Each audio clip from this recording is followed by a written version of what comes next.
Queridos irmãos, não misturem com certos favoritismos pessoais a fé que vocês têm em nosso Senhor Jesus Cristo, Senhor da Glória. Por exemplo, entra na reunião de vocês uma pessoa com anéis de ouro e vestida com elegância, e entra também uma pessoa pobre vestida com roupas velhas. Suponhamos que vocês deem atenção à pessoa que está vestida com elegância e lhe dizem: sente-se aqui, neste lugar confortável. Mas dizem à pessoa pobre: fique aí de pé.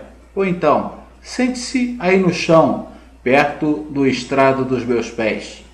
Nesse caso, vocês estão fazendo diferença entre vocês mesmos e julgando os outros com péssimos critérios.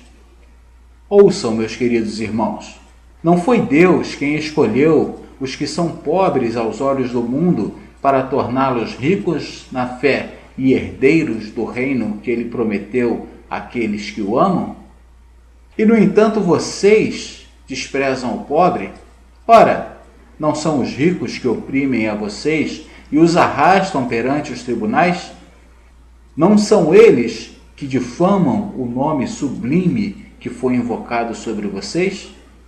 Se cumprirem a lei mais importante da Escritura, ame o seu próximo como a si mesmo, vocês estarão agindo bem. Mas, se vocês fazem diferença entre as pessoas, estão cometendo pecado e a lei os condena como culpados. Aquele que observa a lei toda, mas falha num só ponto, torna-se culpado de violar a lei inteira. De fato, aquele que disse: não cometa adultério, também disse: não mate. Portanto, se você não comete adultério, mas mata, será condenado como violador da lei. Falem e ajam como pessoas que vão ser julgadas pela lei da liberdade, porque o julgamento será sem misericórdia para quem não tiver agido com misericórdia. Os misericordiosos não têm motivo de temer o julgamento. A fé se manifesta em atos concretos. Meus irmãos, se alguém diz que tem fé, mas não tem obras, que adianta isso? Por acaso a fé poderá salvá-lo?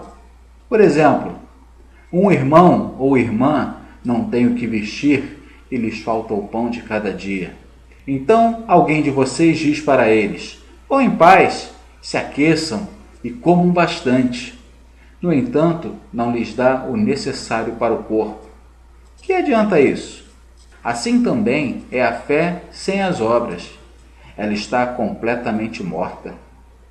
Alguém poderia dizer ainda: você tem a fé e eu tenho as obras. Pois bem, mostre-me a sua fé sem as obras e eu, com as minhas obras, lhe mostrarei a minha fé. Você acredita que existe um só Deus? Muito bem.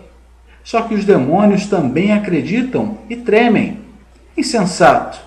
Quer ver como a fé sem as obras não tem valor? Quando nosso pai Abraão ofereceu o filho Isaque sobre o altar, não foi pelas obras que ele se tornou justo? Vocês podem perceber que a fé cooperou com as obras dele e que pelas obras essa fé se tornou perfeita. E assim se cumpriu a escritura que diz: Abraão acreditou em Deus e isso lhe foi acreditado como justiça. E Abraão foi chamado amigo de Deus.